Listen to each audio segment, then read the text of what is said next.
موت کو یاد رکھنا خواہشات نفسانی کو کچل دیتا ہے، قتل کر دیتا ہے. نہیں بولے تو چلیے آپ کے مزاج کے حساب سے بولتا ہوں. مولا علی کا میرے چاہنے والوں اپنا کفن سرانے رکھ کے سویا کرو. میں تو لوگ دیکھ کے ڈر جاتی ہیں. کفن سرانے رکھ کے سویا کرو تاکہ تمہیں موت یاد رہے. ٹھیک ہے، میں غلط نہیں بول رہا ہوں. اور مولا علی یہ بھی فرماتے ہیں کہ چاہنے والوں کبھی کبھی شہر خاموشہ میں جا کے بیٹھا کرو. شہر خاموشہ جہاں خاموشی کا ماحول ہے، نہ کسی کی غیبت ہے، نہ کسی پہ تہمت ہے، نہ کسی کی وہ ہے، سناٹا رہتا ہے. وہاں جاؤ، یعنی قبرستان. کبھی کبھی شہر خاموشہ میں جا کے بیٹھا کرو، ٹھنڈے دل سے سوچا کرو کہ یہاں کون لوگ قبروں میں آرام کر رہے ہیں. یہ وہی تو ہیں جو تمہارے ساتھ رات دن اٹھتے تھے، بیٹھتے تھے، کھاتے تھے، پیتے تھے، ہمنے والا ہم پیالہ. لیکن آج قبروں میں جانے کے بعد یہ اتنے مجبور اور محتاج ہو گئے ہیں کہ جب تم ان کے بیچ سے گزرتے ہو تو ان کی روحیں تمہارا پیچھا کرتی ہیں اور کہتی ہیں بندہ خدا ایک اصالِ ثواب کر دے، ایک سورہ فاتحہ پڑھ دے، ایک صدقہ دے دے، کچھ کر دے، مجھے اس مصیبت سے بچا لے جس میں میں گرفتار ہوں. سوچئے. اور میرے دوستو اور عزیزو، یہ کوشش کرنی چاہیے. بہت سے ایسے مومنین ہیں کہ جن کی نسل میں کوئی ہے ہی نہیں ہے جو ایصال ثواب کرے، اور وہ اپنے کیے کی سزا بھگت رہے ہیں. لہذا آپ جہاں اپنے ملکوں کی نظر کرایا کریں، وہاں تمام مومنین مومنات آدم سے لے کے ایدم تک جو گزر گئے ان کے لیے بھی ایصال ثواب کیا کریں. جب آپ ایصال ثواب کرتے ہیں تو روحیں دعائیں دیتی ہیں، روحیں ان کی دعائیں دیتی ہیں. تو مولا کہتے ہیں کہ جا کے قبرستان میں بیٹھا کرو، شہر خاموشہ میں بیٹھا کرو، تھوڑی دیر کو، اور جا کے سوچا کرو کہ یہ لوگ جو ہیں کل تک تمہارے ساتھ تھے، آج یہاں پر مجبور محتاج بنے پڑے ہیں. یہ بتائیے ہم میں سے کتنے لوگوں نے اس پہ عمل کیا؟ مجھے نہیں معلوم کتنوں نے کیا، لیکن اتنا تو معلوم ہے کہ ایک علی کا چاہنے والا ایسا تھا جسے دنیا دیوانہ کہتی تھی، لیکن اس نے ہمیشہ دانائی کا ثبوت دیا اور مولا کے اس فارمولے پہ عمل کیا. اور جا کے قبرستان پہ بیٹھتے تھے، ایصال ثواب وغیرہ کرتے تھے. ایک دن ہارون رشید کی سواری ادھر سے گزری. ٹھیک ہے، اب جب ہارون رشید کی سواری لاؤ لشکر کے ساتھ کہتے شام کے ساتھ گزر رہی، اس کی نظر پڑی ہارون کی کس پر؟ ارے نام لیجئے نا، بہلول پر. بہلول دانا لوگ دیوانہ کہتے ہیں، جو بہلول کو دیوانہ کہے خود ہی دیوانے ہیں. اور وہ بہلول وہاں بیٹھے ہوئے ہیں، ایک شکستہ قبر کے پاس بیٹھے ہوئے ہیں. اب خوب غور کیجئے گا کہ خدا جب حسن دیتا ہے نزاکت آئی جاتی ہے. مثل مشہور ہے، مصرع مشہور ہے، چونکہ یہ بادشاہ سلامت ہو گئے ہیں جبکہ ان کا رشتہ دار ہے بہلول، لیکن وہ جان کے بنتے ہیں جان نہ جانے کیوں، چونکہ یہ بادشاہ صاحب ہیں، غریبوں کو رشتہ دار بتائیں گے نہیں، انسلٹ ہو جائے گی. کہیں کون بیٹھا ہوا ہے؟ ارے حضور آپ نے نہیں پہچانا، یہ آپ کے رشتہ دار. کون رشتہ دار؟ کہ وہی بہلول. کہے شکستہ قبر پہ بیٹھا کیا کر رہا ہے؟ جاؤ اس سے جا کے کہو کہ یہ بیٹھنے کی جگہ ہے. کہو اس سے کیا ہے شہر میں آئے، یہاں چہل ہے پہل ہے رونق ہے، وہاں کہاں سناٹے میں بیٹھا ہوا ہے. لوگ آئے، کہہ لے بہلول. کہا جی بولیے. کہ بادشاہ سلامت کہہ رہے ہیں یہاں کہاں بیٹھ گئے؟ تمہیں اگر بیٹھنا ہے تو آؤ شہر میں بیٹھو، وہاں رونق چہل پہل سب کچھ ہے، یہاں کیا رکھا ہوا ہے؟ اب سنیں بہلول کا جواب، ایک آدمی بھی چپ نہیں رہے گا. کہا کیا احمق ہو، کس کو امام بنا رکھا ہے؟ جا کے اس سے کہو کہ سارا شہر تو ادھر آ رہا ہے، میں ادھر جا کر کیا کروں؟ صلوات پڑھے محمد و آل محمد. آپ دیکھیں ایسے ہوتے ہیں علی کے چاہنے والے، اس طرح پیغام حق پہنچاتے ہیں علی کے چاہنے والوں تک. ایک صلوات پڑھے محمد و آل محمد.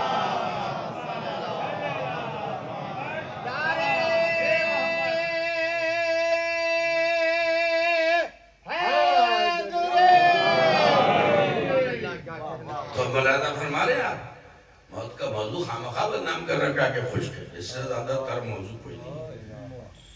بہرحال موت پر حق ہے، اور کبھی یہ موت طبعی ہوتی ہے، کبھی موت جو ہے موت ہلاکت بن جاتی ہے، اور کبھی شہادت بن جاتی ہے. ٹھیک ہے، تو سب سے بہترین موت کون سی ہے؟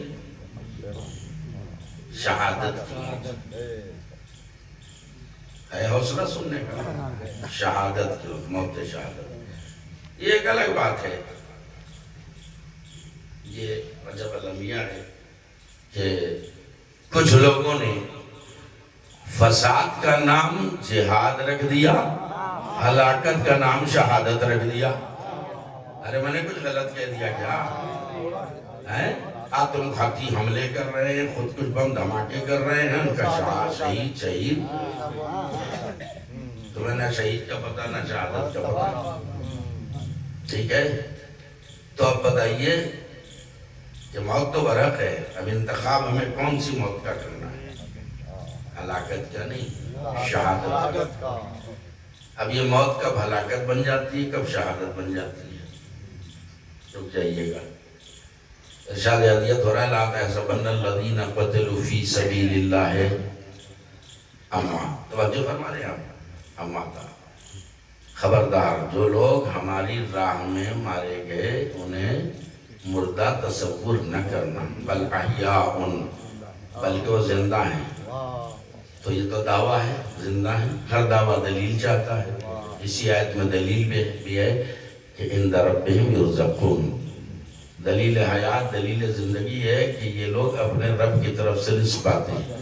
یعنی خالی دنیا میں رزق نہیں پا رہے تھے، آغوش شہادت میں جانے کے بعد بھی رزق پا رہے ہیں.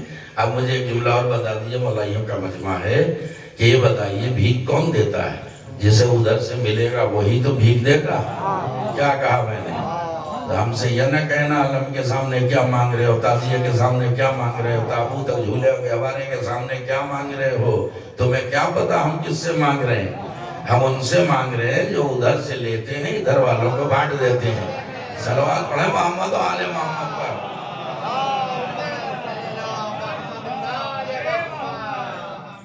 تو بنیادی چیز کیا ہے؟ اچھا یہاں پر ایک پہلے تھوڑی سی تمہید بنا دوں، 1 منٹ کی تمہید. کہ آپ یہ بتائیے، پورے مجمع سے میرا سوال ہے، جہاں تک آواز جا رہی ہے سب سے سوال ہے، کیا ہم میں سے کوئی مرنا چاہتا ہے؟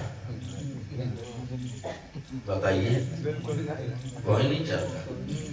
چلیے جو جوان ہے اللہ ان کی جوانی کو سلامت رکھے، 18 سال 20 سال 22 سال 25 سال 30 سال 32 سال.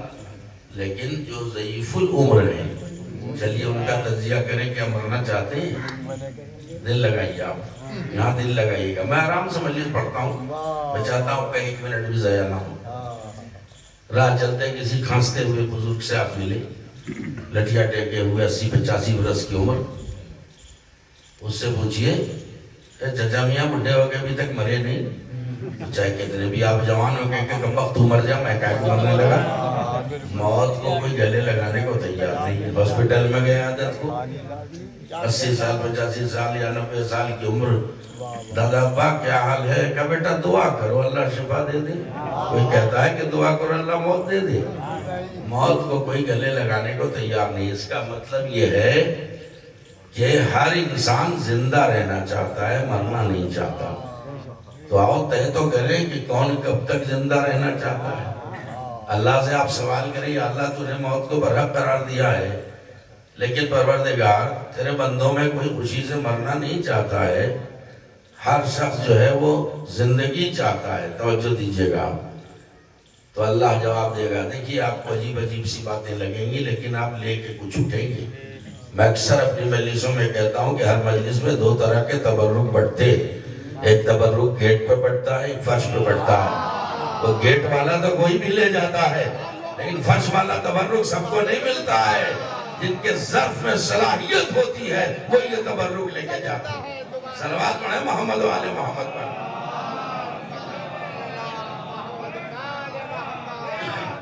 دل لگا دیں یہاں کے اوپر. اب ذرا غور کیجئے، جب کوئی مرنا نہیں چاہتا ہے تو آؤ اللہ سے پوچھیں اللہ تیرے بندوں کو مرنا نہیں چاہتا. تو اللہ کہے گا کہ ہم کب مرنا چاہتے ہیں. دیکھیں میں کہاں لے آیا آپ. یا اللہ تو مارنا نہیں چاہتا کہ نہیں، ہمیں تو تمہاری زندگی بہت عزیز ہے، ہم بھی تمہیں نہیں مارنا چاہتے. خلقتم للبقاء لا للفنا. ہم نے تمہیں بقا کے لیے پیدا کیا ہے، فنا کے لیے پیدا نہیں کیا ہے. تو چلیے ان مقدس الفاظ کے مصداق ہم نہ صحیح، کچھ ہستیاں تو ہوں گی جن کے لیے اللہ نے کہا کہ ہم نے تمہیں بقا کے لیے پیدا کیا، فنا کے لیے نہیں پیدا کیا ہے، تو پھر ہمیں بھی چاہیے اگر بقا تو چاہیے دامن بقا سے وابستہ ہو جائیں، تو ہماری فنا بھی بقا میں بدل جائے گی۔ لفظ میری جا رہی ہے ضائع، اس میں ہوگا مجھے دکھ، ابھی دیکھ لو کیا کہہ رہا ہوں۔ تو ہمیں دامن بقا سے وابستہ ہو جانا چاہیے تاکہ ہماری فنا بھی بقا میں بدل جائے۔ بارش کا ایک قطرہ، ٹھیک ہے، زمین پہ گرا، فنا ہو گیا، اور یہی بارش کا ایک قطرہ سمندر کے دامن پہ ٹپکا تو سمندر کا جز بن گیا۔ کچھ کہہ رہا ہوں میں، توجہ فرما رہے ہیں آپ؟ اب غور کریں تو یا اللہ ہم میں سے کوئی مرنا نہیں چاہتا، اللہ سوال کرے گا کہ کتنا جینا چاہتے ہو؟ کہ اللہ یہ تو طے ہی نہیں ہے۔ 50 سال والا بھی کہتا ہے جینا چاہتا ہوں، 60 سال والا بھی کہتا ہے جینا چاہتا ہوں۔ تو معبود یہ طے نہیں ہے، طے نہیں ہے تو اس کا مطلب ہمیشہ جینا چاہتے ہو؟ ہاں میرے مالک، لب و لہجے سے تو یہی پتہ چل رہا ہے کہ ہم ہمیشہ ہمیشہ کی زندگی چاہتے ہیں۔ تو اللہ کہے گا کہ ٹھیک ہے، ہم نے حیات ابدی کے جو نسخے دیے ہیں وہ استعمال کرو، حیات دائمی کے مالک بن جاؤ گے۔ یا اللہ وہ حیات دائمی کا نسخہ کیا ہے کہ ایک نسخہ تمہیں قرآن سے ملے گا اور ایک نسخہ تمہیں حدیث رسول سے ملے گا۔ یا اللہ وہ قرآن والا نسخہ کیا ہے؟ قرآن نے آواز دی، یا ایہا الذین آمنو، توجہ دیجئے گا، اے ایمان لانے والوں، خطاب ایمان لانے والوں سے، اہل ایمان سے خطاب ہے، اللہ بے ایمانوں سے بات نہیں کرتا ہے۔ توجہ فرما رہے ہیں آپ کہ جب تمہارا اللہ اور تمہارا رسول آواز دے، اذا دعاکم، توجہ فرمایا، جب اللہ اور رسول آواز دے تو فوراً لبیک کہو۔ تب چھوڑ رہا ہوں میں، جلدی جلدی آ رہا ہوں منزل پر تاکہ ٹائم بچ جائے۔ فوراً لبیک کہو۔ یا اللہ لبیک کہنے کا فائدہ، ارے قرآن ہے، مولانا بیٹھے ہیں پوچھئے گا، لما یحییکم، تاکہ تمہیں حیات مل جائے۔ اب بھی نہیں سمجھے؟ جب اللہ اس کا رسول تمہیں پکارے فوراً لبیک کہو۔ لبیک کا مطلب یہ نہیں ہے کہ گھر بیٹھے لبیک یا حسین کہہ دیا، حسین کے کردار سے کوئی مطلب نہیں۔ نہیں، لبیک کا مطلب بات سنو، سمجھو، اس میں عمل کرو۔ اللہ پکارے تب بھی لبیک کہو، رسول پکارے تب بھی لبیک کہو۔ کیوں؟ کہ لما یحییکم، تاکہ تمہیں حیات مل جائے۔ ارے نہیں غور کیا آپ نے؟ تاکہ تمہیں حیات مل جائے۔ تو اللہ اور رسول کی پکار پر لبیک کہنے اور اللہ رسول کی اطاعت کرنے میں حیات ابدی کا راز مضمر ہے۔ کیا اردو گاڑی ہو گئی؟ تو یہ بتاؤ، اگر نبی پکارتا رہے اور کوئی پلٹ کے بھی نہ دیکھے تو اسے زندہ کہے یا مردہ کہے؟ صلوات پڑھے محمد و آل محمد پر۔ زندہ کہے یا مردہ کہے؟ بہت محنت لے رہے آپ، اس لیے کہ وہ والی مجلس نہیں آ رہی ہے نا، چوکے چھکے والی۔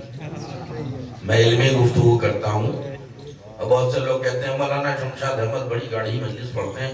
ارے جب دیکھیے تو علمی مجلس پڑھتے ہیں، تو میں اس کا بھی جواب دیتا ہوں کہ علمی مجلس باب مدینۃ العلم کے ماننے والوں میں نہیں پڑھی جائے گی تو کیا ابو جہلوں میں پڑھی جائے گی؟ صلوات پڑھیں محمد و آل محمد پر۔ چلیے بات یہاں تک آ گئی، آپ کی جان اللہ کو کتنی عزیز ہے، کتنا پیار ہے اس کو ہماری زندگی سے۔ ابھی آپ اٹھیں گے اور کہاں جائیں گے؟ ماشاءاللہ مسجد میں جائیں گے، نماز پڑھنے جائیں گے۔ تو پہلے وضو کریں گے یا پہلے نماز پڑھیں گے؟ مسجد میں جائیں گے تو پہلے طہارت ضروری ہے یا مسجد میں چلے جانا؟ نہیں، اگر غسل واجب ہے تو غسل کرنا ہوگا، اور اگر غسل واجب نہیں تو نماز کے لیے وضو کرنا ہوگا۔ یہ مسائل شریعہ ہیں کہ نہیں ہیں؟ ٹھیک ہے، لیکن موسم چینج ہو رہا ہے، کسی کو نزلہ، کسی کو زکام، کسی کو بخار، کسی کوئی بیماری، ڈاکٹر کیا گیا دکھایا، ڈاکٹر نے کہا دیکھیے پانی کو چھوئیے گا نہیں، سر پہ پانی ڈالتے سرسام ہو جائے گا۔ پانی سے بچنا ہے، غسل ہے واجب مثلا، تو اب کیسے نماز پڑھیں؟ کیا چھوڑ دیں گے نماز؟ کسی حال میں نماز معاف نہیں ہے۔ توجہ دیں آپ، میں وہ والی مجلس نہیں پڑھتا ممبر بیٹھ کے بتا چکے بہت جنت بانٹی اور لفافہ جیب میں لیا اور چلے گئے۔ میں پیغام دیتا ہوں جوانوں کے مجھ پہ حق ہے۔ تو یہ بتائیے کہ اب ثانوی حکم کیا ہے؟ یا اللہ تو نے طہارت کو نماز کے لیے شرط قرار دیا ہے، طہارت کے لیے پانی ضروری ہے، پانی استعمال کرنے کو ڈاکٹر منع کر رہا ہے، وہ کہہ رہا ہے کہ تمہاری جان کو خطرہ ہے، کچھ بھی ہو سکتا ہے، تو اللہ آواز دے گا اچھا میرے بندے تیری جان کو خطرہ ہے تو لے میں حکم بدل دے رہا ہوں، غسل کی جگہ تیمم کر لے۔ ارے توجہ دیا، غسل کی جگہ تیمم کر لے۔ اب میرا ایک سوال ہے، سوچ سمجھ کے ماشاءاللہ پڑھے لکھے لوگ بیٹھے ہوئے ہیں، کہ یہ بتائیے کہ اللہ نے حکم دیا کہ غسل کی جگہ تیمم کر لو، اور ایک ٹیم بیٹھ گئی، پنچایت بیٹھ گئی چوکڑی جما کے کہ چلو چلو غسل کو منع کیا ہے تو غسل کی جگہ وضو کر لو، تو کیا ہو جائے گا؟ ارے نماز ہو جائے گی؟ نہیں ہوگی نا، کیونکہ حکم ہی ہے کہ غسل کی جگہ اگر مجبوری آ گئی جان خطرے میں ہے تو تیمم کر لو۔ آپ میٹنگ سمجھے، پنچایت ہی کو نہیں پہچان رہے تو کیا پہچانو گے؟ اجماع کر کے لوگوں نے کہہ دیا، کہہ رہے چلو چلو تیمم کیا، وضو جو ہے وہ پانی سے ہی ہوتا ہے، غسل بھی پانی سے ہوتا ہے، اس لیے آپ کو تیمم جو مٹی سے ہوتا ہے۔ کہاں تک آپ کو لاؤں، کیا کروں میں، کیسے بلواؤں، کیسا اسٹینڈر ہو گیا سماعت کا؟ پانی نہیں ملا تو آپ تلاش کرو۔ کیا کہہ رہا ہوں، نہیں یہ توجہ آپ کی۔ تو ادھر میٹنگ میں گیا کہ نہیں تو راو ہٹاؤ، تیمم نہیں، وضو بنا لو۔ سمجھو نا، میں کیا لہجے سے پہچانے، وضو بنا لو۔ تو یہ بتائیے کیا پاور ہے کسی کو شریعت کے حکم میں دخالت دینے کا؟ اگر شریعت نے غسل کا نائب تیمم کو بنایا تو تیمم کو ہٹا کے وضو نہیں لا سکتے۔ تو سوچو کہ جب اللہ نے وضو، توجہ ہے نا، غسل کا نائب بنا دیا تیمم کو، اس میں بدلاؤ نہیں کر سکتے۔ تو اگر نبی کا اللہ نے کسی کو نائب بنا دیا تو کیسے بدل سکتے ہو؟ صلوات پڑھے محمد و آل محمد۔ تو نبی کا نائب ہے وہی نائب رہے گا، رسول کا نائب ہے وہی نائب رہے گا۔ ماشاءاللہ متوجہ۔ اب آپ بولے تو اور بولواتا ہوں میں، یہ بتائیے کہ جان اتنی عزیز ہے اللہ کو، کتنی عزیز ہے؟ یہاں سے اندازہ ہو گیا، پانی نہ ٹچ کرنا اگر جان کو خطرہ ہے، تیمم سے پڑھ لو، ہم تمہیں وہی ثواب دیں گے نماز کا جو وضو والی نماز کا، جو غسل والی نماز کا ہوتا ہے۔ اب کتنی جان پیاری ہے، نیت کرنا واجب ہے۔ بھائی مسعود صاحب آپ تو بولیے، الاعمال بالنیات، ہر عمل کا دار مدار نیت پہ ہے۔ تو اگر نیت نہیں، اور نیت کا شمار نماز میں کیا ہے ذرا سوچئے، نیت ارکان نماز میں ہے، اگر بھول گئے تب بھی نماز گئی، جان بوجھ کے نہیں نیت کی تب بھی نماز گئی، ٹھیک ہے نا؟ ارکان نماز کیا ہے یہ بھی بتا دوں میں، یہ فارمولے یاد رکھیں۔ ایک ایک لفظ رٹنے میں پریشانی ہوتی ہے لوگوں کو، میں ایسا فارمولہ بتاؤں گا بچے کو یاد ہو جائے گا۔ واجبات نماز، ارکان نماز، یہ سب جاننا ضروری ہے نا۔ تو ارکان نماز قن درست نوٹ کر لیے ذہن کی ڈائری میں، قن درست، قاف نون تے رے سین۔ ارکان نماز 5 ہیں، قن درست میں کتنے حرف آگئے؟ قاف نون تے رے سین۔ قاف سے قیام متصل برکوع، کیا کہہ رہا ہوں؟ قاف سے، ہاں یہاں نہیں ہلیں گے نا، آج کل تو آپ جب یہاں سے جائیں گے لوگ پوچھیں کیسی ہوئی مجلس، تو یہ کہیں گے ارے کیا وہی تبلیغ وبلیغ کی، تبلیغ ایسی مظلوم ہو گئی ہے۔ خود درست یاد کرو، بچوں کو رٹاؤ، ارکان نماز ابھی یاد ہو جائیں گے۔ خود درست، قاف سے قیام متصل برکوع، نون سے نیت، تے سے تکبیرۃ الاحرام، رے سے رکوع، سین سے سجدے۔ صلوات بھیجیں محمد و آل محمد پر۔ یہ چیزیں بھی جاننا ضروری ہے نا۔ تو میرے دوستوں اور عزیزوں، اب نیت کرنا واجب ہے یا نہیں؟ آپ بھی بولیں، بغیر نیت کی نماز ہوگی؟ نہیں، نیت کرنا واجب اور نیت کا توڑنا حرام، ٹھیک ہے؟ آپ سوچ رہے ہیں کہاں گھما رہے ہیں، گھما نہیں رہا ہوں، بہت اہم نقطے کی طرف لا رہا ہوں۔ اب میں نے نماز شروع کی، مثلا نماز پڑھتا ہوں ظہر کی 4 رکعت واجب قربتاً اللہ، اللہ اکبر، جیسے اللہ اکبر کر کے اور میں نے بسم اللہ الرحمن الرحیم، الحمد کا سورہ بھی پورا نہ ہوا، ایک سپلی سامنے، کہاں سو گئے؟ سانپ سامنے پھنکارے مار رہا ہے، اب بولو نیت پہ باقی رہو گے یا توڑو گے؟ شریعت کیا کہتی ہے؟ وہی نیت جس کا کرنا واجب توڑنا حرام تھا، اب نیت کا توڑنا واجب ہو گیا۔ یا اللہ کیا حکم ہے کہ نیت توڑ دو، اقتل الموذی قبل الایذاء، موذی کو مارو ایذا پہنچانے سے پہلے، چونکہ آپ کی جان خطرے میں آ گئی تو اللہ نے کہا جان تیری ہے، نماز میری ہے، مجھے تیری جان بہت عزیز ہے، ابھی فی الحال نماز چھوڑ دے، نماز چھوڑ دے، جان بچا لے، جان ہے تو جہان ہے۔ بھائی دل لگائیے، توجہ ہے نا؟ اب یہاں ایک لمحے فکریہ دے رہا ہوں کہ جب اللہ کو ہم جیسوں کی جان اتنی عزیز ہے تو اپنے نبی کی جان کتنی پیاری ہوگی۔ اب یہ کہنا چھوڑ دو ابو طالب نے نماز کیوں نہ پڑھی، ابو طالب نے کوئی روزہ تو رکھا ہی نہیں، ابو طالب حج پہ تو گئے ہی نہیں، ارے یہ اصول پروردگار ہے۔ سنو، اللہ نے ابو طالب کو آواز دی، دیکھیں جب تک ابو طالب حیات تھے، جب تک نہ نماز کا حکم آیا، نہ روزے کا حکم آیا، نہ حج کا حکم آیا، نہ زکوٰۃ کا حکم آیا۔ کیوں؟ اے ابو طالب، اللہ کہہ رہے ہیں ابو طالب توجہ دیکھو، جب تک میرے حبیب کی جان خطرے میں ہے تم فانوس بن کے شمع رسالت کی حفاظت کرو، یہی تمہاری نماز ہے، یہی تمہارا روزہ ہے، یہی تمہارا حج ہے۔ صلوات پڑھے محمد والے محمد۔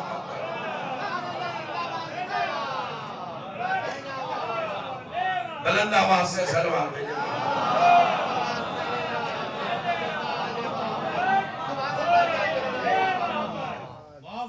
سوچے میرے دوست اور عزیزوں، کچھ بول رہے ہیں، کچھ اب بھی استخارہ دیکھ رہے ہیں، بولے نہ بولے۔ اب آپ سوچ رہے ہیں شاید اس لیے نہیں بول کہ امام سجاد نے نیت کیوں نہ توڑ دی، خبردار ان معصوم ہستیوں کا مقایسہ اپنے نفس پہ نہ کرنا۔ وہ امام ہیں، اور یہ بھی سنو، خوب پہچانتے ہیں چور کو تھانے والے، وہ اژدہے کے روپ میں جو مسلح پہ آیا تھا اژدہا نہیں تھا، شیطان تھا۔ صلوات پڑھیں محمد آل محمد پر۔ ہمارے لیے حکم ہے کہ جان بچاؤ، جان بچ گئی تو جان سے جہان ہے، تو ساری عمر نمازیں پڑھتے رہو لیکن فی الحال جان بچا لو، ٹھیک ہے جی۔ اب آپ سوچئے گا کہ اب ایک چیز اور یاد آ گئی، میں کیا کروں، میموری میں بہت کچھ ہوتا ہے۔ ایک حدیث رسول یاد آ گئی، چاپ کا حکم کیا ہے؟ نیت پر ڈٹے رہے، اس نے ڈس لیا اور مر گئے تو ہلاکت ہوگی یا شہادت؟ پھر اتنے سناٹے میں کیوں جواب دے رہے ہیں؟ چونکہ حکم خدا سے الگ ہٹ کے جان دیتی تو یہ ہلاکت ہے، غور کریں۔ اب دیکھیے ایک حدیث رسول ہے، وہ سپلی کی بات میں نے کی ہے، وہ سانپ ہو سپلی ہو، چلیے رسول اسلام فرماتے ہیں کہ ان الشجاعۃ، غور کریں آپ، شجاعت جو ہے ان اللہ یحب الشجاع، اللہ شجاعت کو بہت دوست رکھتا ہے۔ اب جب تک چپ رہیں گے یہ حدیث ریپیٹ کروں گا، ان اللہ یحب الشجاع، رسول کی حدیث ہے، ان اللہ یحب الشجاع، اللہ شجاعت کو بہت پسند کرتا ہے، شجاعت کو بہت دوست رکھتا ہے، وَلَوْ بِقَتْلِ حَيَّةٍ، چاہے ایک سانپ مارنے کے برابر کیوں نہ ہو۔ سو گئے، اللہ شجاعت و بہادری کو بہت پسند کرتا ہے، چاہے ایک سانپ مارنے کے برابر کیوں نہ ہو۔ اگر بڑھاپے تک کوئی اتنا بھی نہ کر سکے، دیکھ کے ہی رونے لگے۔ صلوات پڑھے محمد والے محمد پر۔ جس میں رزق شجاعت میں اس کا نام لکھا جائے گا، خدا سلامت رکھے آپ کو۔ تب وہ جو شرط ہے وہ یہ ہے کہ اصل چیز ہے، ٹھیک ہے، حیات دائمی چاہیے، ہمیشہ زندہ رہنا چاہتے ہیں تو کہاں جان دیں گے تو ہمیشہ کی زندگی ملے گی؟ آیت پڑھ دی میں نے، لا تحسبن الذین قتلوا فی سبیل اللہ اموات، توجہ دیں آپ، جو لوگ اللہ کی سبیل میں مارے گئے، خبردار ان کے لیے تم کہنے لگے، سوچنا بھی نہیں کہ وہ مردہ ہیں، بل احیاء، بلکہ وہ زندہ ہیں۔ تو بنیادی چیز کیا ہے؟ جس کو حیات دائمی چاہیے، اسے چاہیے کہ پہلے عرفان سبیل حاصل کرے۔ جب سبیل کا پتہ نہیں، سلسبیل تک کیا خاک پہنچو گے؟ کیا کہہ رہا ہوں، جملے ضائع نہ کریں آپ۔ اگر آپ کو ہمیشہ والی زندگی، دائمی حیات دائمی، حیات جاوید چاہیے تو آپ کو چاہیے سبیل کا عرفان حاصل کریں۔ اب اس پر اگر بولوں گا میں تو خاصا ٹائم لگ جائے گا۔ بنیادی چیز ہے سبیل۔ آخری جملہ دے رہا ہوں میں، کیونکہ مجھے دوسری مجلس بھی پڑھنا ہے، 3-3.5 گھنٹہ راستہ ہے، اور میرے پہنچتے وقت سورج نہ ڈوب جائے، اس لیے یہاں توجہ دیتے ہیں آپ۔ کچھ لوگ نبی کو چھوڑ کے اور جان بچا کے گھر آ گئے۔ تو یہی کہا جاتا ہے کہ جان بچا کے گھر آ گئے۔ میں کہوں گا نہیں، جملے کا سدھار کرو۔ وہ نبی کو چھوڑ کے جو آگئے وہ جان بچا کے نہیں آئے، جان چورا کے آگئے۔ کیا کہہ رہا ہوں؟ جان چورا کے آگئے۔ گھروں میں بیٹھ گئے، سمجھے کہ ہاں بڑھیا ہو گیا کام، ہم بچ گئے۔ ابزا فلاں صحابی مارا گیا، فلاں صحابی مارا گیا، ہیں وہ بھی مارا گیا، ارے وہ بھی مارے گئے۔ ہماری طرح ذرا پھرتی دکھا دیتے، ہماری طرح ذرا زرنگی دکھا دیتے، ذرا تیزی دکھا دیتے، سمجھے نا، کچھ اشارے سے بھی سمجھا کریں تو ایسے تو نہ مرتے۔ آخر مر گئے نا، ہماری طرف سے پھرتی دکھاتے، تیزی دکھاتے، زرنگی ذہانت کا ثبوت دیتے تو ایسے تو نہ مرتے۔ یہی والی آیت اتر آئی، لا تحسبن الذین قتلوا فی سبیل اللہ امواتا۔ ارے جو لوگ ہماری راہ میں مارے گئے، ہماری سبیل میں مارے گئے، خبردار ان کو یہ نہ سوچنا بھی نہیں، تصور بھی نہ کرنا کہ مردہ ہیں، بل احیاء، بلکہ وہ زندہ ہیں، عند ربہم یرزقون، اپنے رب کی طرف سے رزق پاتے ہیں۔ چلیے اب غور کریں، اب اسی میدان کی یہ بات ہے۔ مولانا بیٹھے ہوئے، تائید تو کیجیے۔ بہت سے لوگوں کو دھوکہ ہو جاتا ہے کہ مولانا چپ ہیں تو ہم کیوں بولیں، اس کا مطلب منبر والا مولوی کچھ غلط پڑھ رہا ہے۔ مگر میں کہتا ہوں ان کا چپ رہنا بھی تو میرے لیے حجت ہے۔ غلط پڑھوں گا تو ان کا ٹوکنا واجب ہو جائے گا۔ ہاں تو غلط فہمی شکار نہ ہوئیے گا۔ آپ ذرا غور کیجیے گا کہ وہاں پر تو وہاں جو ہے اس میں ایک شخص تھا رسول کے لشکر میں۔ کسی نے آگے خبر دی، یا رسول اللہ آپ کا فلاں صحابی بھی مارا گیا۔ تو اس نے یہ نہیں کہا مارا گیا، یہ میرے منہ سے نکل گیا، اس نے کہا آپ کا فلاں صحابی شہید ہو گیا۔ دیکھیں جہاں سے بات اٹھائی وہیں پر ختم کروں گا، شہید ہو گیا۔ کہ چپ، بکواس نہ کر۔ یا رسول اللہ میں نے آنکھوں سے شہید ہوتے دیکھا۔ کہ خاموش ہوا، خاموش ہو جا بالکل، ہوا مقتول، وہ مقتول ہے، شہید نہیں ہے۔ نہیں سمجھ رہے ہیں؟ یا رسول اللہ اب آپ تو صادق و امین ہیں، میں آپ کی جو ہے وہ تکذیب تو کر نہیں سکتا، لیکن میں نے آنکھوں سے شہید ہوتے دیکھا تھا۔ کہ شہید نہ کہے، وہ مقتول ہے، شہید نہیں ہے۔ یا رسول اللہ کیوں؟ کہ سن، جو دشمن اس کے مقابلے پایا تھا وہ ایک موٹے تازے فربا گدھے پر سوار تھا۔ اس کے نگاہ گدھے پر ٹک گئی، اس نے سوچا اس کو مار دوں گا تو یہ گدھا مال غنیمت میں مجھے مل جائے گا۔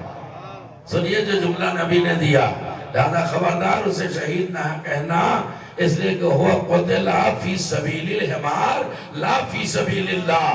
یہ تو گدھے کی راہ میں مارا گیا ہے، اللہ کی راہ میں کہاں مارا گیا ہے؟ صلوات پڑھیں محمد و آل محمد۔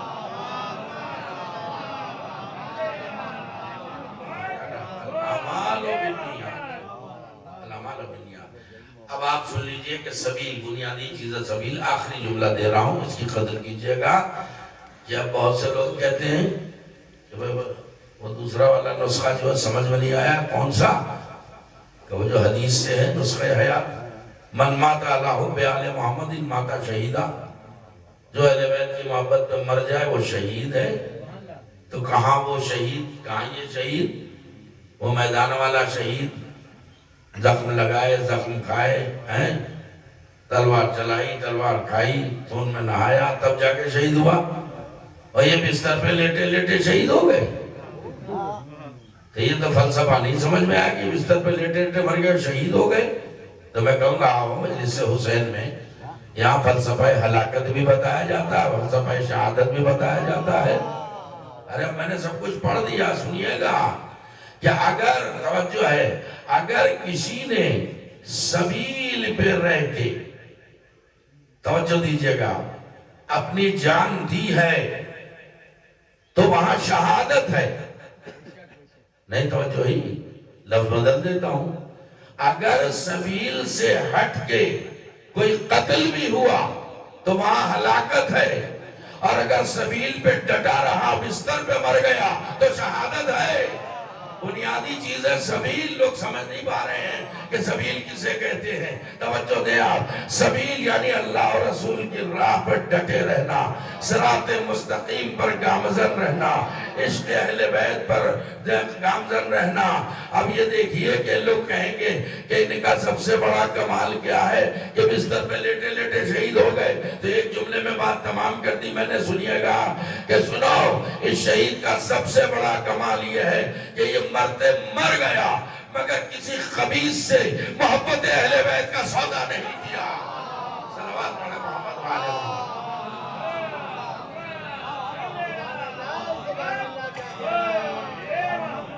اللہ سننے والوں کو سلامت رکھے، ہمیں ایک توفیق دے۔ اور ایک جملہ اور کہوں گا کہ حالات کچھ ایسے ہوتے ہیں، ٹھیک ہے، ہونا نہیں چاہیے، یہ مجھ پہ واجب ہے کہنا، ایسا نہیں ہونا چاہیے، اتنا بے صبرہ انسان کو نہیں ہونا چاہیے۔ اور کچھ لوگ کہتے ہیں کہ ارے اب کیا ہونا، اب تو ایسا ہو گیا ویسا، ارے اب کیا نہیں۔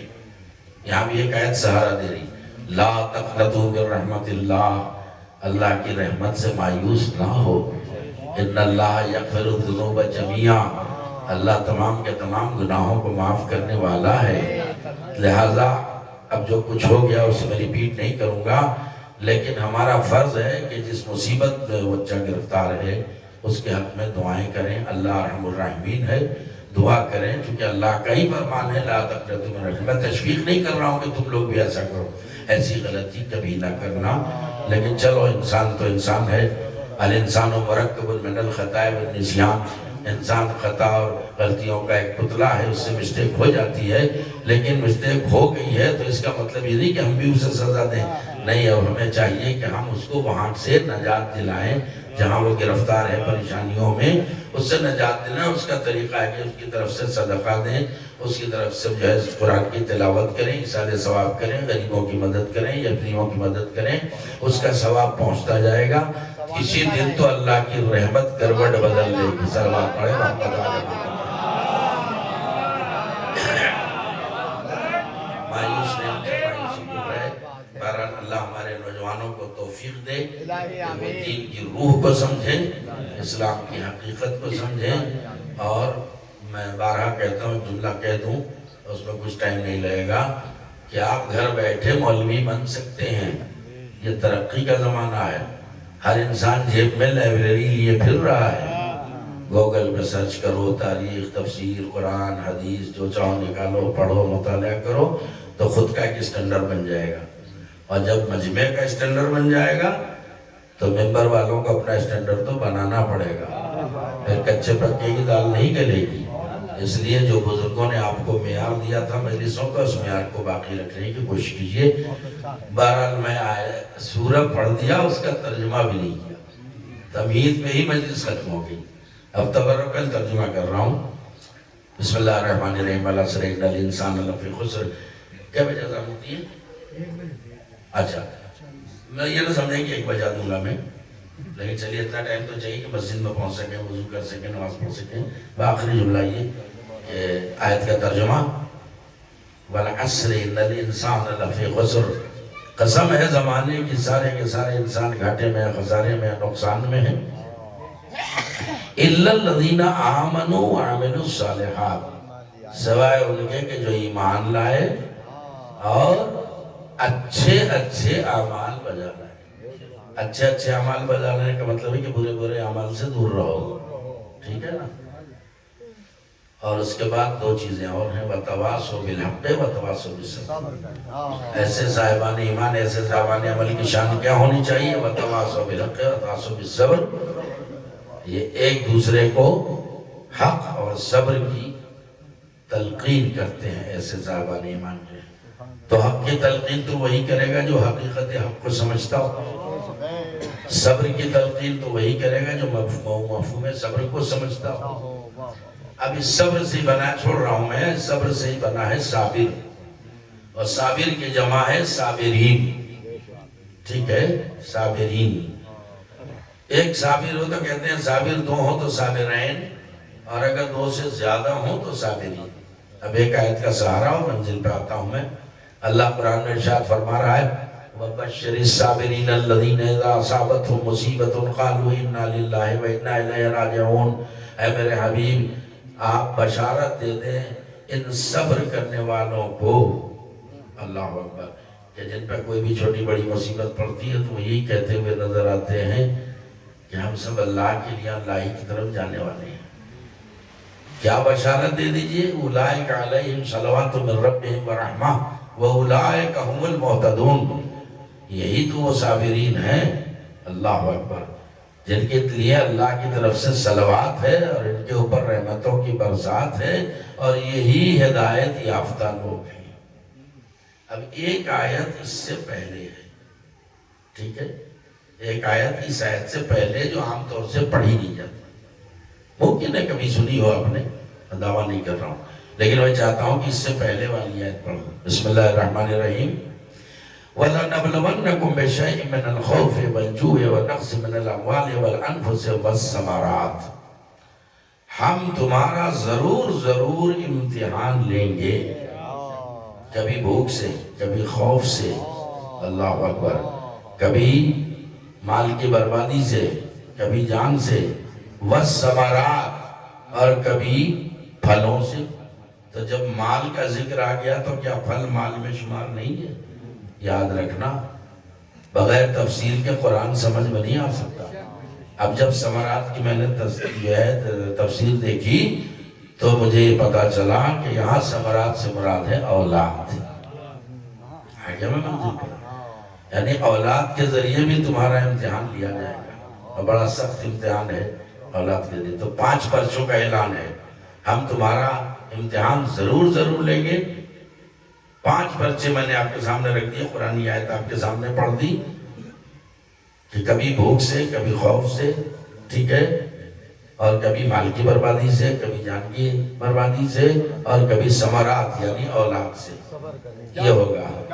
تو اب آپ دیکھیں کہ میں آپ سے کیا عرض کروں کہ دنیا میں اگر کسی کا امتحان بھوک سے ہے تو خوف کا ماحول نہیں ہے، اگر خوف سے ہے تو بھوک کا ماحول نہیں ہے، اگر مال کی بربادی ہے تو جان سلامت ہے، اگر جان چلی گئی تو اولاد سلامت ہے۔ مجھے دنیا میں ایسا کوئی گھرانہ نہیں ملا جس نے ایک دن میں 5 پرچے حل کر دیے گئے، اللہ اکبر، سوائے کربلا والوں کے۔ یہ انہی کا دل گردہ تھا کہ جنہوں نے روز عاشورہ ایک دن میں یہ 5 پرچے حل کر دیے۔ وہاں بھوک بھی ہے، پیاس بھی ہے، خوف کا ماحول بھی ہے۔ خوف سے مراد یہ ڈر نہیں جسے ہم سمجھتے ہیں، خوف یعنی وہ خوف کہ جن میں نماز آیات واجب ہو جاتی ہے، اللہ اکبر، یعنی زلزلہ بھی ہے، سورج گہن بھی ہے، اور مال کی بربادی بھی ہے، جانیں بھی جا رہی ہیں، اولاد کی قربانی بھی دی جا رہی ہے۔ سوچئے اولاد سے بڑی نعمت کیا ہے، لیکن وہاں کربلا کی ماؤں کا حوصلہ تو دیکھیں آپ، اللہ اکبر، اولاد کو بچانے کے لیے ہر ماں اپنے زیورات تک بیچ دیتی ہے، اپنی جائیداد تک بیچ دیتی ہے، لیکن کربلا میں جب دین پہ وقت آیا تو ماؤں نے ان اولادوں کو دین پہ قربان کر دیا۔ اللہ اکبر، سوچو، ہر انسان کو اپنی اولاد بہت پیاری ہوتی ہے۔ کیا حسین کو علی اکبر پیارے نہ تھے جو ہو بہو نانا کی شبیہ تھے؟ اللہ اکبر، جس وقت جناب علی اکبر آئے ہیں اجازت لینے، اب زینب اور علی اکبر کا رشتہ پہچانے، آنے کے بعد کہا بابا آپ مجھے اجازت دے دیجئے میں جاؤں میدان کربلا میں جا کے جام شہادت نوش کر لوں۔ ایک مرتبہ حسین نے کہا بیٹا علی اکبر پہلے اس پھوپھی سے تو اجازت لے لو جس نے تمہیں چکیا پیس کے پالا ہے۔ علی اکبر آئے، زینب علی اکبر کی محبت اس میں مجلس تمام کرتا ہوں۔ ایک مرتبہ علی اکبر آئے کہ پھوپھی اماں اب میری باری آ گئی ہے، بابا کا حکم ہے کہ پہلے آپ سے اجازت لوں، مجھے مرنے کی رضا دیجئے۔ سوچے زینب کے دل پہ کیا گزر گئی ہوگی۔ ارے جب علی اکبر پیدا ہوئے تھے تو زینب نے آنچل پھیلا کے کہا تھا بھئیا آج انعام اکرام بٹنے کا دن ہے، اللہ نے اکبر ایسا آپ کو لال دیا ہے، میرا بھی تو انعام ملنا چاہیے کہ بہن جو مانگو گی دے دوں گا۔ زینب نے آنچل پھیلا دیے، کہا علی اکبر کو مجھے دے دیجئے۔ زینب نے اکبر کو گود لیا اور 18 سال تک پوس پال کے جوان کیا۔ اب وہی علی اکبر آکے جب زینب کے سامنے ہاتھ جوڑ کے کھڑے ہو گئے، وہ بھی اماں مرنے کی اجازت دیجئے، سارا نقشہ زینب کی آنکھوں میں گھوم گیا ہوگا۔ ہائے میرے علی اکبر، ارے کبھی میں گود میں کھلاتی تھی، کبھی گود میں لے کے ٹہلتی تھی، اپنے ہاتھ سے لقمے کھلاتی تھی، کیا اس دن کے لیے پالا ہے کہ تیرا چاند سا چہرہ خاک و خون میں آلودہ ہو جائے؟ کہا وہ بھی اماں یہ بتائیے اگر میں زندہ رہا اور بابا حسین مارے گئے تو کیا آپ برداشت کریں گے؟ زینب نے جلدی سے کہا بیٹا جاؤ، خدا حافظ و ناظر۔ اللہ اکبر۔ اب حسین سے علی اکبر رخصت ہوئے، وہ بہت مختصر پڑھوں گا سنیے گا۔ رخصت ہوئے تو جیسی گھوڑے کو ایڑ لگائی، ادھر گھوڑا آگے بڑھا، ادھر امام نے دونوں ہاتھ آسمان کی طرف اٹھائے، آواز دی معبود گواہ رہنا میں تیری بارگاہ میں اپنے اس لال کو بھیج رہا ہوں جو تیرے نبی سے صورت میں بھی مشابہ، سیرت میں بھی مشابہ۔ اچانک علی اکبر نے محسوس کیا پیچھے پیچھے کوئی آ رہا ہے۔ اب جو پلٹ کے دیکھا آنے والا کوئی اور نہ تھا، اکبر کا بوڑھا باپ ٹھوکریں کھاتا ہوا۔ ارے کبھی زمین پہ حسین گرتے ہیں، کبھی کھڑے ہوتے ہیں۔ علی اکبر گھوڑے سے اتر گئے، آواز دی بابا آپ تو مجھے رخصت کر چکے ہیں، اب دوبارہ آنے کی ضرورت کیا ہے؟ حسین نے عجب نفسیاتی جملہ دیا کہ میرے لال اکبر کاش تیرے بھی کوئی بیٹا ہوتا تو سمجھ میں آ جاتا کہ ایک باپ کے دل میں بس ارباب اعظم ماشاءاللہ واضح بلندے سنیے۔ علی اکبر آئے، داد شاہ شجاعت دی، 3 روز کا بھوکا پیاسا جوان، ارے کہاں تک لڑتا، لیکن آپ نے قدم پیچھے نہیں ہٹائے، دشمنوں سے مقابلہ کرتے رہے۔ کسی کی ہمت نہ تھی جو سامنے آکے حملہ کرتا۔ ایک ظالم ایک کھجور کی آڑ میں برچھی لے کے کھڑا ہو گیا، چھپ کے کھڑا ہو گیا، اور ادھر سے دشمنوں نے علی اکبر کو للکارا۔ شجاعت کے جوش میں علی اکبر سینہ تانے ہوئے گھوڑا آگے بڑھاتے رہے۔ اس ظالم نے سینے پہ ایسی برچھی ماری کہ برچھی کا پھل علی اکبر کے سینے میں ٹوٹ گیا۔ اکبر گھوڑے سے گر پڑے، آواز دی علیکہ منی السلام، یا بتا علیکہ منی السلام، بابا آپ پر اکبر کا آخری سلام ہو۔ سوچئے حسین پہ کیا گزر گئی ہوگی۔ اب حسین مقتل کربلا میں آئے، علی اکبر کی لاش پہ پہنچے۔ یہ روایت غلط نہیں ہے، مقتل ابی مخنف میں روایت موجود ہے، اور بھی ارباب مقاتل نے لکھا ہے۔ جب حسین وہاں پہنچے تو کیا دیکھا؟ ایک سفید چادر میں ملبوس بی بی اکبر کی لاش سے لپٹ کے رو رہی ہے۔ حسین نے آواز دی بی بی یا تو سارا زمانہ ہمارا دشمن ہے، آپ کون ہیں جسے میرے بچے پہ اتنا ترس آ گیا؟ زینب نے سر اٹھایا، بھائیا آپ کا بڑھاپا ہے، جوان کا لاشا ہے، اے میرے ماں جائے آپ اکیلے لاشا کیسے اٹھائیں گے؟ غیرت امام کو سلام کرو۔ علی اکبر کا تڑپتا لاشا چھوڑا، جلدی سے اپنی رضا سر میں اڑائی کہ زینب میری زندگی میں خیمے سے باہر نہ ہو۔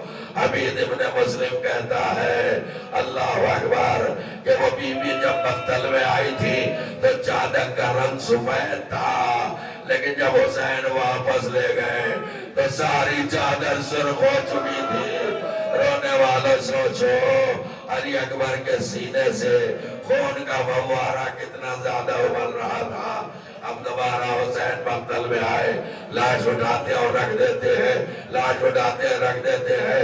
ایک مرتبہ حسین نے دونوں ہاتھوں سے کمر پکڑ لی، حضرت بری نگاہوں سے خیمے کو دیکھا، آواز دی بنو ہاشم کے بچوں آؤ آؤ، بوڑھے باپ سے جوان بیٹے کا لاشا نہیں اٹھ رہا ہے۔